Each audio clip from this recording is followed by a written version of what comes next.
Сәлем достар, бүгін біз сіздермен футуаждың не екенін және хромакейдің не екенін үйренетін боламыз. Футуаж дегеніміз яғни файл немесе видео монтажға арналған видео немесе файлды атаймыз. Яғни осы видео бізде футуаж болып есептелінеді.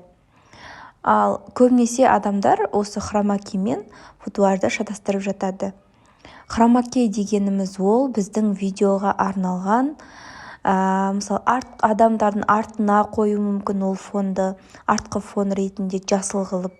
Не болмаса осы видеоларда көбінесе көрсеңіздер, осындай футуаждарда жасыл фонмен жасап қояды. Ол не үшін екенін мен сіздерге толық түсіндіретін боламын, видеоны соңына дейін қараңыз. Қазір мен өзіме керекті, мысалы осы ашылатын фонды аламын, жаңағы футуаждың үстіне қойдым.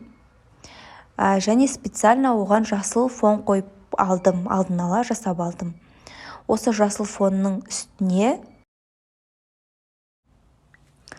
бізде вырезка деген бар.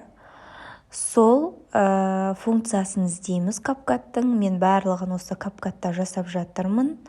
Вырезка дегенді ашып, хромакей дегеннің үстін басамыз.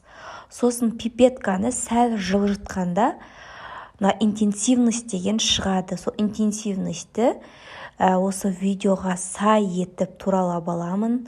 Және мына астындағы фонды да сәйкестендіріп орналастырамын.